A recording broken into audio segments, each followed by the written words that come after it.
Good afternoon, good evening, and welcome back to the Behind the Leazes podcast. I think we're a bit annoyed in this podcast, and I think, of course, we are talking about the 5-1 defeat against Tottenham Hotspur. I think you think it's Spurs, it's not a bad defeat, but I didn't expect 5. We've got 2 of the usual suspects and a new member of the podcast on as well. So we've got Rob, Andy and Lewis, who is our new member. Lewis, how are you doing, pal? Yeah, good. Yeah, well, I say good. As good as you can be. And I think the big talking point of the game was just how much we crumbled at the back for all 5 of those goals. Rob, I'll start with yourself. It was, I think, a little bit disappointing to see. We're talking at the start of the podcast about how we maybe had a little bit of expectation after, a training camp in Dubai and having a little bit of time off an international break as well, but it just didn't seem to gel for Newcastle. Yeah, I'm still trying to process the whole thing a little bit, even at this point, to be honest, because it just didn't look like the Newcastle that we've been watching, since Eddie Howe came in. We had that 9-game unbeaten streak. Yes, we lost to Chelsea, but that was because of the official. And then, yes, we lost against Everton, but it was a late winner. So, coming back after an international break where the lads have had a chance to really prepare themselves. We knew it was going to be a tough game. I mean, they're challenging for Champions League. Realistically, we're still trying not to get relegated. But as you say, if this was a few months ago, I would be asking how many people can we stick on the line. Whereas instead, I was thinking, what, can we get at them? Can we try and pick up something from this game? And as much as, we knew it was going to be tough and I didn't expect to have much of the ball, we'll get a goal in the first half. I'm thinking, can we fight for something in the second? And then just totally crumbled. I think it's just the way the goals went in as well. I mean, at the end of the day, if you lose a game like that, at least we tried to pick up some points. Eddie Howe always goes out to try and win a game, but both of their fullbacks scored. I mean, the amount of time and space they had was just dreadful. So, it's a wake-up call. We've got some big games coming up, so I'm hoping that's got them out of that Dubai slumber or whatever they were doing over there. Yeah, I think the 3 words that you said there, or the 2 words actually, a wake-up call. Andy, I think that describes it really, really well. I think a lot of people, a lot of fans thought after we went 9 unbeaten that, would be over the hedge and that would survive. But I think there's clearly some more to go. Yeah, I think everyone's just looking forward to the end of the season now. I'd be a bit more excited if there was an actual World Cup in the summer, but obviously that's in the winter. We just need to recruit players in good ones. We've had the same players in the squad for years now, and Eddie Howe's good, but he's not a magician. You know what I mean? He can't instantly turn these players into world class quality players, and that's what we need if we're going to drive forward. And Lewis was mentioning the European nights before. That's what we need if we're going to get back to that, because we've only got a handful of really good players, and we haven't got many internationals in the squad. That's something that needs to change. I mean, Bruno's probably the most regular one now, and obviously we only just got him in January. It's just see out the season now. We're safe. I think everyone more or less thinks it, unless it would take something to go catastrophically bad for us to go down now. Just see out the rest of this season, pick up a couple more points, and then in the summer, just hitting the market heavy. I know there's been rumoured that we might only have 50 million to spend. I don't believe that for a second, mate. I think we'll have more. With Ashley didn't spend barely a penny of any players were sold, like the Carroll money. I'm pretty sure we didn't really see that until we brought in Joe Linton.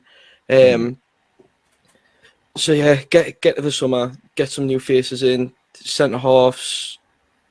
Basically all across the board we need players in it, and I could be in all day saying which players and where we need them. But yeah, summer for me, and then kick on into next season.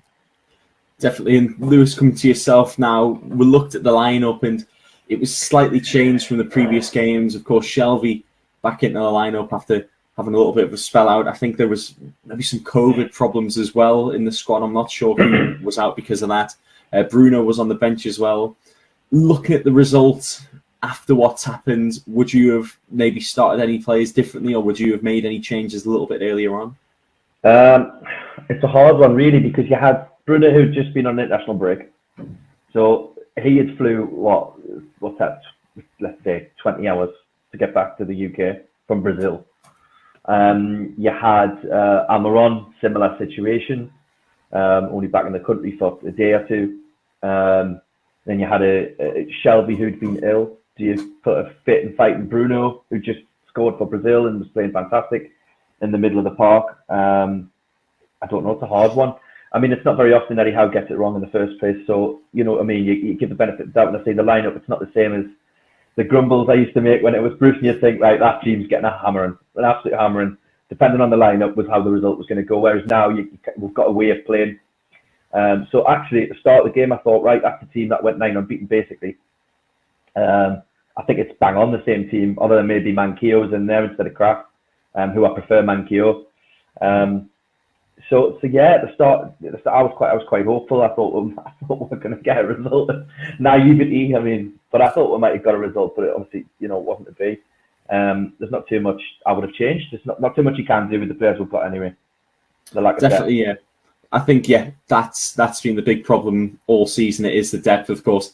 A couple of the players have missed out of the squad registration, whether it's to do with injury or, like we said, just a lot of players in, the same position.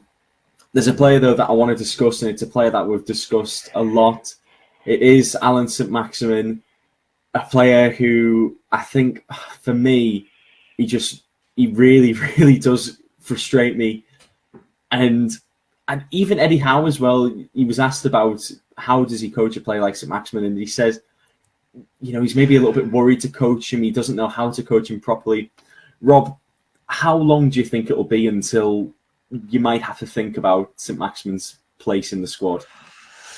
Yeah, I'll be honest. I was actually quite happy to see him on the pitch for the Spurs game. I know, obviously, it was going to be a game that we were going to have to defend in, and I didn't expect us to have a lot of the ball, and Saint-Max and defending don't really go together.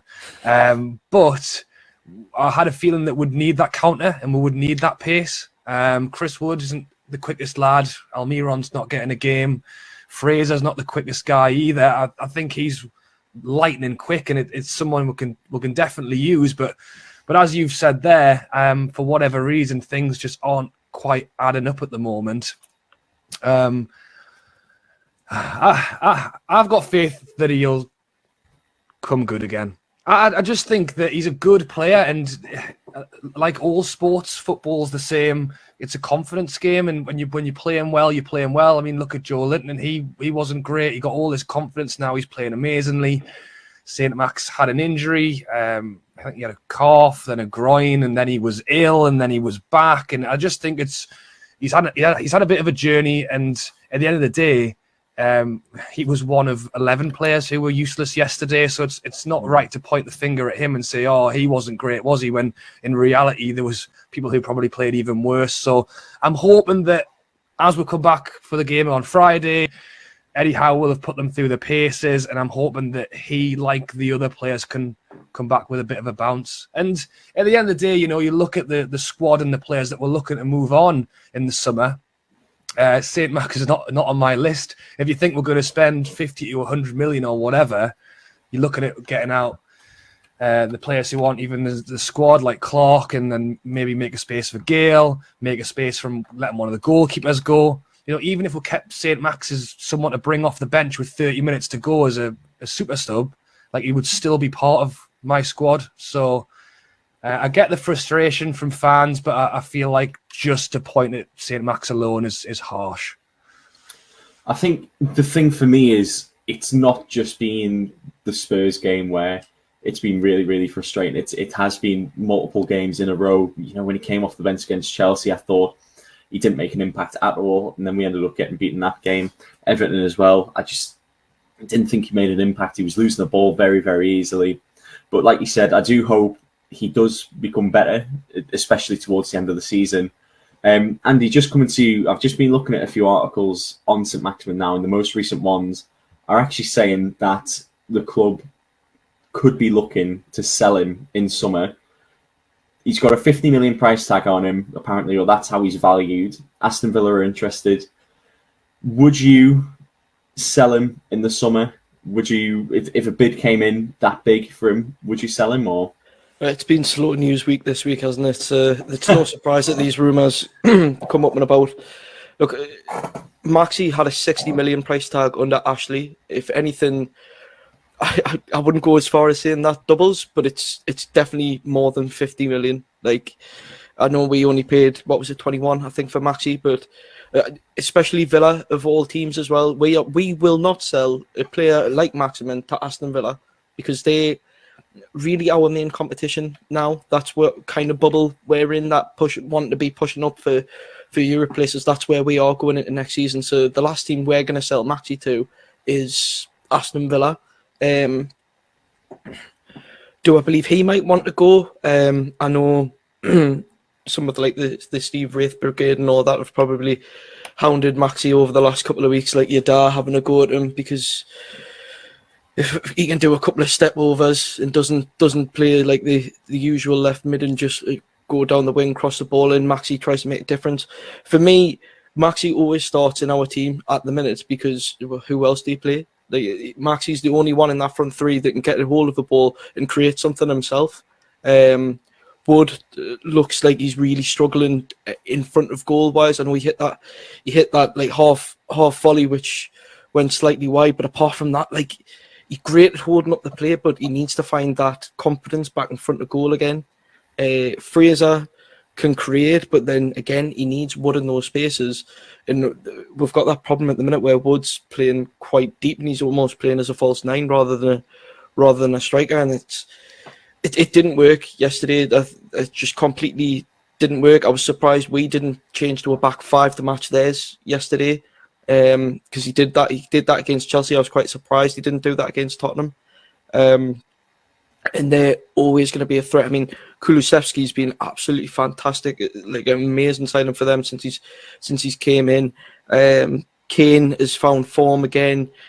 Son is always a problem. It's just they're a really good team, Tottenham, and I don't know if we've got that goal going forward. I mean, the first half an hour will look good. I mean, especially the first 5 minutes, we were right at them, and then we just backed off with like. I'm sick of this whole. It's been nailed into them by the last two managers of go 1-0 up and just sit off and like just try and defend a 1-0 lead. You cannot do that in the Premier League. It's too fast paced, and you could if you try and sit off for 60 minutes. It's 9 times out of 10 it's gonna go wrong and you're gonna concede, and we did within 3 minutes or something. It was like rapidly quit. I mean, I looked like a right tit on the train, like celebrating the goal going in, and then 2 seconds later I'm just sitting like this, like slumping down in my seat. It's just I don't know. Like I said, mate, we just need to get to the summer now, and hopefully, like some Maxi, he'll keep around, get back into a good spirits.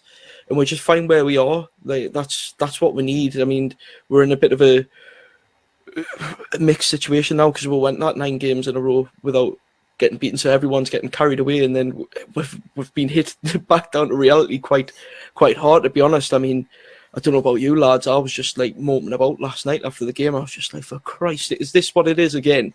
So hopefully we can bounce back next weekend. But like I say, mate, the summer's what I've got my eye on now. I know, I am just looking forward to the season finishing. I must say, yeah. I loved the time off that we had with the international break. What was it, 17 days without a game? The F1 was on, it was brilliant.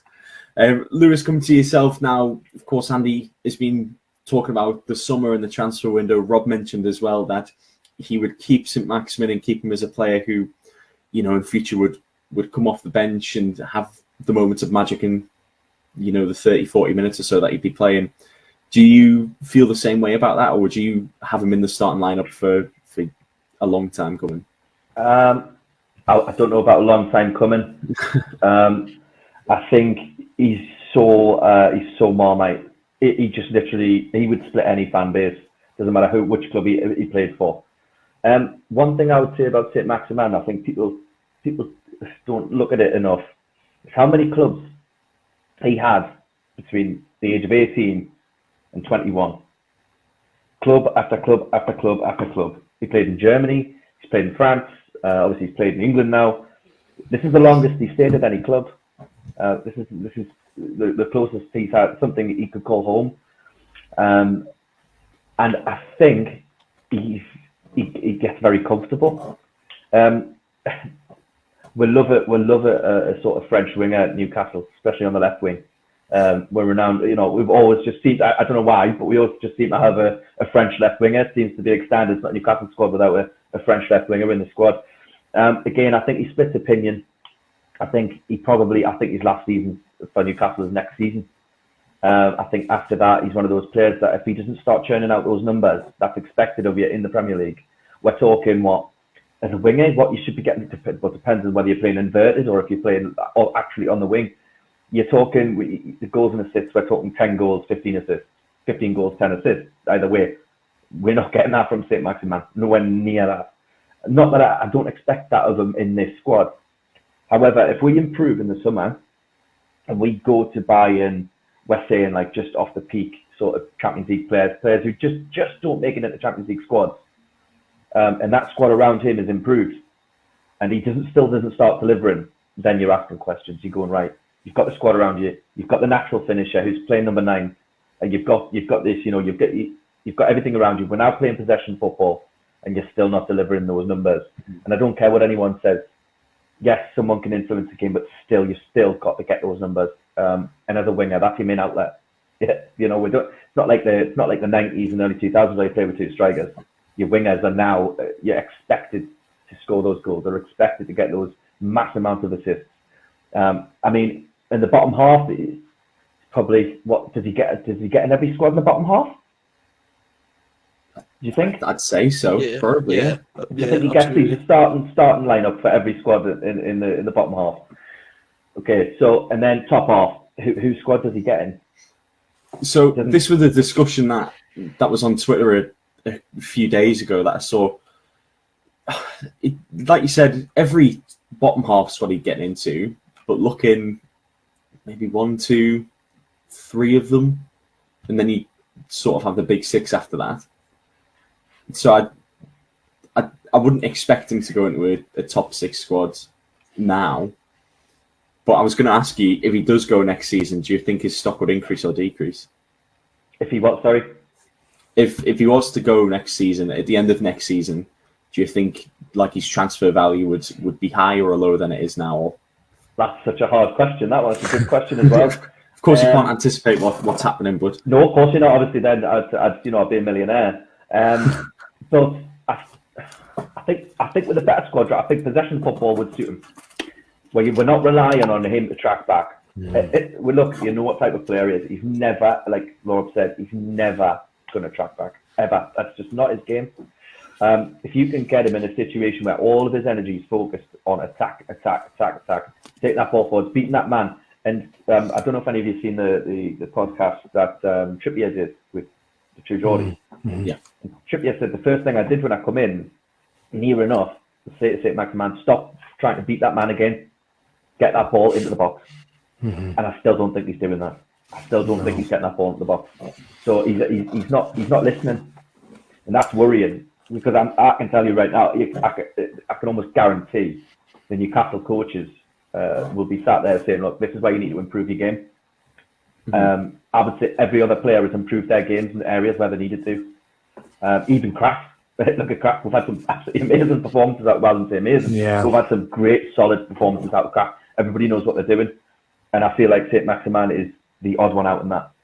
I don't think he likes instructions, and I think that the reason he performed under Bruce was because there was no instructions. Do what you want, son. You'll never get a telling off from me, son. You'll have an arm around the shoulder the next day if you're crap. That's where we're at. Eddie Howe's not that type of manager. If you're not putting in the sort of graft, you're gone. You know what I mean? And I think, especially with Newcastle, because I think Eddie Howe sees this is his absolute biggest opportunity he'll have in his whole career. He's going to take this seriously. and he's going to have no time for slackers. And if that means cutting people adrift like Saint-Maximin, that means cutting adrift Callum Wilson because he's injury prone. I think that's it. You'll do it. He'll be absolutely, he'll be lethal when it comes to that, and he'll do what's needed. So I think, yeah, again, better squad around Saint-Maximin. If he performs, good on him. But if he doesn't, it's time to say goodbye, isn't it? This summer, if the right offer did come in for him, do you think Eddie Howe would pull the trigger? No, not this season. No, you don't know who you're going to get in to replace him. I think we've got exactly like what Rob said, we've got other places massively where we need to improve first. I think I think we've got good 6 positions we need to improve before we'll look at Saint-Maximin as a target to get rid of. I always love the discussions about Saint-Maximin in particular. They just get a little bit heated. It's a little bit of a difference between this season, though. This season so far is his best season numbers wise for Newcastle.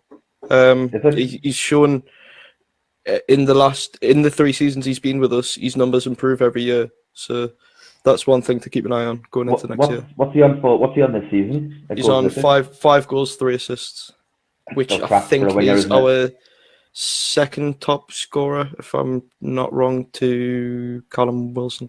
I think he might be joint with Wilson, but I'm not entirely sure. Trippier's up there as well, but top scorer. I think that shows you. Callum Wilson that's played 5 games this season. Yeah, crazy when you think about it, isn't it? But with that being said, why can't he perform like that every week? Well, not every week, but why can't he just be as good as that more consistently? The whole team's like that, though. This is the problem. Like, because Maximin's our standout talent player, he's so easy to pick on. Like, again, like this is because of yesterday. Because he's the one you're expecting to go forward and get the goals for us. It's so easy to pick him out. When the rest of the team is rubbish. I mean, Dan Burns been fantastic since he's came in from January. Last 3 games, he hasn't been great, and it's like it's hard because our team is generally not great, for one player to kind of stand out and create the difference all the time. It's near impossible. Like, I'm sure Messi would probably struggle doing that. You know what I mean? Like when you've got we just crap half the time. You know what I mean? Maximin, I think, he does deserve his credit for what he's done so far at the club. I mean, he improves. Like I said, he improves every year. He's improved this season again. He is improving in his game. You can see that little bit, but like we've all said, he does need to learn when to give the ball. I think he'll slowly but surely get that. And I think he's like a slowly maturing player because he's so talented and so skillful. He likes to still take his man on. I mean, I'm guilty for trying to do it. I mean, we all are when you get like start doing your little step overs while you're playing 5-a-side. You go past one man, you're like, oh, hang on, I'm mint me. I can do more, and that's Maximin's problem at the minute. That's what he's wanting to do. So I think maturity will come within his time at the club, and hopefully he does start giving the ball a bit more. But for me, Maximin's our biggest asset going forward. I think a big problem. He doesn't know what he's doing himself for half the time. So trying to ask him, right, get that ball in after you beat the man. He doesn't even know what he's going to do to beat the man and what position he's going to be in to even be able to cross the ball. I don't know if you watch him. When he beats his man, have you seen his balance? It's all off. Like, if he gets the byline, his balance is usually all off. And I don't know if you've noticed this. He will never hit a high ball. He never puts any height on a ball. He always plows it into the box because he's always over the top of the ball. Every single time you see him, if he gets past his first man, gets past the second, he's leaning over the ball like that. And it means he has to cross it, driven into the box, low down. Every time. I wish somebody did a compilation on it. I'm sure I'd be right that I remember him doing one high cross against Chelsea, I think it was. Other than that, it's always low driven balls at the box. So he doesn't know what he's doing himself. So I think before we move on, for me, I just don't want to have to keep shouting pass it at the telly every single game week that he's playing. But look, I love Alan, but he's got to be one of the most frustrating players to watch at times and an absolute genie at other times. But I just want it to be a bit more like a genie every week. That's all we can ask for. And I'm sure he'll get there. Let's hope so, at least. We'll move on, gents. We'll talk about the next game that we'll have, the first of 3 games at home. I think it's been about a month since we played at home. Can't even remember what the last time it would have been was. So look, it would have been Brighton at home. And that was, 5th of March. So it will be over a month since we've last played a home game. But we are going to be playing against Wolves this Friday. So a nice little Friday evening kickoff at home. I'll tell you what, it's them evening kickoffs. I fancy Newcastle winning these games. It's something about an evening kickoff. It's in James's Park. It really does something to the club. Maybe it'll do something to Saint-Maximin as well. Rob, how are you feeling for that game? Despite the fact that we just lost 5-1, I'm feeling quite good about it, to be honest. I mean, this is the thing, and even going through that international break, I mean, I know football moves so quickly, you should really concentrate on the game ahead of you. But to be honest, I was already looking a little bit past this Spurs game. I don't know if it's just because I'm excited to get back to St. James's Park, but as we'll probably talk about, we're in the last leg of the season now, really, about a month and a half to go, 9 games to go, and we need to make sure we stay in the Premier League. So we've got these 3 home games in a row, followed by an away game against Norwich. So those are the big 4, because then following that, I don't know what order it is exactly, but it's Arsenal, Man City, and Liverpool before we play Burnley on the last day of the season. So really, I don't want to be going into that string of 3 games still needing points, and I don't want to be going in against Burnley last day of the season either. So, these 4 games coming up, starting with Wolves, is where we need to be picking up points. And again, Wolves are a side who are still challenging for, a Europa League spot. So they're a good team. I mean, this is why we like the Premier League, because anyone can beat anyone. And I'm just hoping that, as we've called it a wake-up call, Eddie Howe has got them running laps today as punishment, and then they'll work on some stuff tomorrow for playing a different game, a different side, and we need to get it right tactically, because again, the second half was just too poor for words, to be honest. So we need to fix that, and I'm hoping the players have walked off and are ashamed of what happened in that game, really, and I'm hoping that gives them that extra bit of oomph playing in front of the home crowd for, as I say, 3 games in a row. And Andy, just coming to you next on this one. Wolves, like Rob said, a side who are still sort of in the European qualification spaces. They're 8th at the moment, just 3 points off, I believe even 3 points off 4th place. Yeah, they are. So, it's 5 points. 5 points off Champions League spots. Which players in particular do you think are going to be the standout players for Wolves?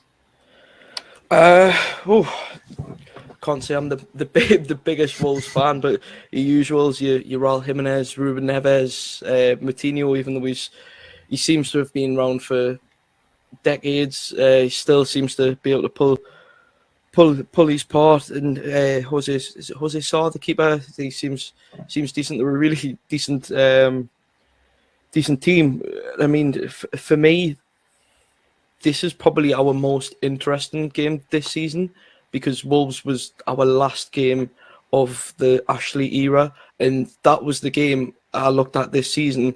I had the takeover not gone through, that was my point. I was just like, we're going down. Like, if this is how we're playing the rest of the season, we are going down. I didn't think we were going to win a game of football then. I mean, who was it scored for us? It was Jeff Hendricks scored for us, I think. It seems absolute years ago now. I don't know about you. It seems quite a while since the news went through in October. So for now, to see how we've progressed in that short time, that game against Wolves, that was just probably the worst I've ever seen us play, and just killed all hope of having a good season, to now where we're building, takeover's gone through.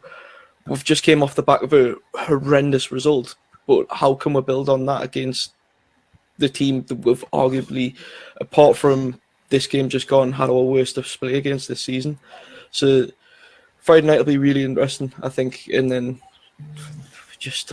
I just want the season to end. Like, I just want to, like, January was meant to, like, it was just exciting. You were checking your phone, transfer news every day, and then now it's just like, yeah, our summer, please. Yeah, literally. I think like we're all sort of hoping just get to the end of the season, make sure we survive. Rob, you've just made a good point in the private chat there. Raul Jimenez is banned for the next game. He got a red card. I'm not entirely sure who it was against. I think it was the previous game, actually. I think he got a straight red, so I think he had 2 or 3 game ban. So I think this is the last. Wait, is it the last game he's banned from? Oh, I'm not sure, but he got a red, so he can't play, which is good for us. And they also had Neves go out with an injury as well, so there's 2 key players that are down there, which is handy for us. And as I say, if we bring Bruno back, I think we're pretty much up to full squad. So good time to play them. Hopefully, if the number 1 striker is not available. Yeah, they're a squad with decent depth though. Fabio Silva, Huang as well. I'm not going to say he's Huang. There you go. I didn't know how to pronounce it. Yeah, he got a brace maybe against us last time. Yeah, he's a really good player. He did get a brace. I think they made his move permanent now as well. You know, he's been in really good form, especially at the start of the season. Lewis, moving to yourself now, just on the Newcastle squad itself, would you make any changes to the squad that got beat against Spurs, or would you just try and keep it just the same as it was? It's a hard one. I think I'd get Bruno in the middle instead of Shelby. It's a hard one because Shelby's been so good, but was so bad against Tottenham. I think Bruno's better at recycling the ball from what I've seen of the small glimpses of Bruno. I think keep the same team. Look, it's one bad result. You don't base every opinion that you've got of these players after one result. These players have shown us enough that they can go out and get results. They can churn out results. And look, just playing one bad game doesn't make you a bad player. These lads, I think, they care, and we've seen fight from them. I think they were bloody shattered in those 3 away games that we had. You could see they've given everything they had. They've been away to Dubai, and I think they've maybe just needed a bit. They're going to need a bit of time to get back up to speed. It's almost like a pre-season that long off. I don't care what anyone says, to then come back and face a Tottenham side managed by Conte. It's like, you know what I mean? There's no bigger wake-up call than that, is there? So I think keep the squad the same. Maybe replace Shelby with Bruno. Other than that, I think I know you're going to probably laugh at this one. I think playing Dwight Gale. I think starting with Gale instead of Chris Wood.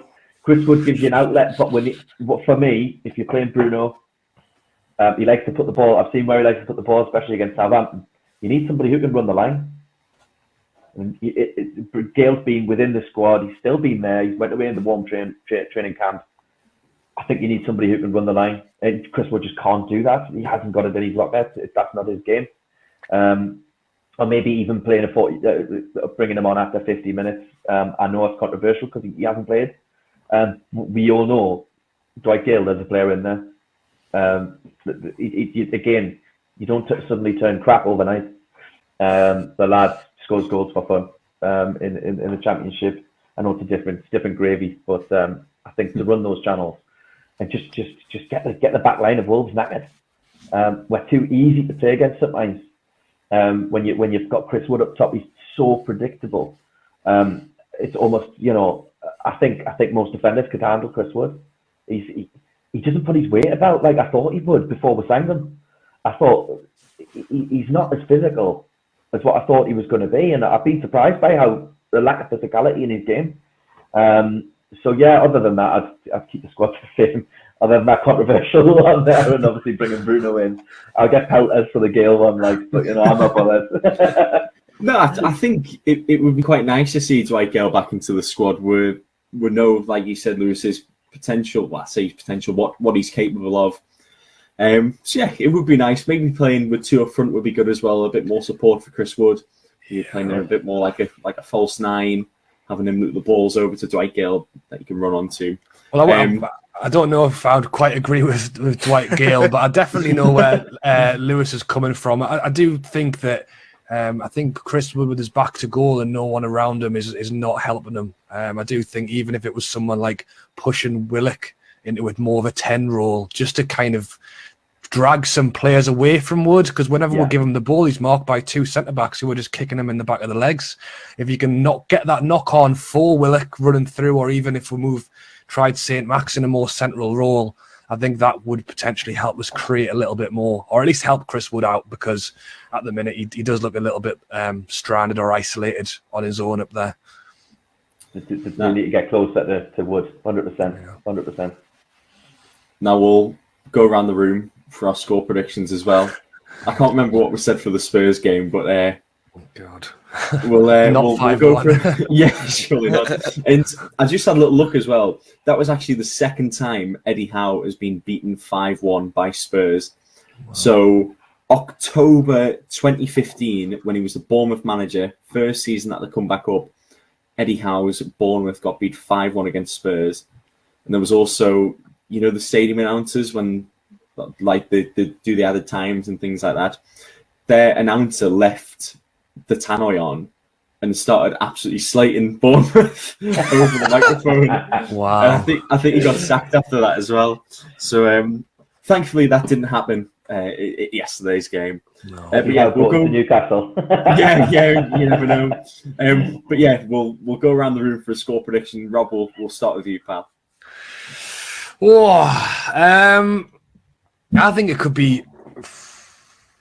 I think it could be a close. Again, it was similar when we played Spurs. To be fair, because their form guide has been really erratic recently. They will win one, then they lost one, then they beat Man City, then they lost against Burnley. So to be honest, even in the game yesterday, I was half thinking, I hope it's that Spurs side who turn up and not the good one. Unfortunately, the good one turned up of them, and the bad one of us turned up. So, what Newcastle we're going to get? We're going to wander around doing nothing like we did in the second half against Spurs, or are we going to turn up like we did against, I don't know, any of those unbeaten games where we looked a lot more solid? So I think it could be close. I'm going to go 2-1. I can see Wolves scoring a goal. I know we've just spoken about some of their attacking players, and I think they are quite dangerous. But I'm hopeful that we can turn it around.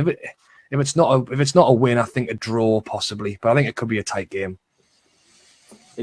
Andy, what about yourself? Score prediction? 2-2.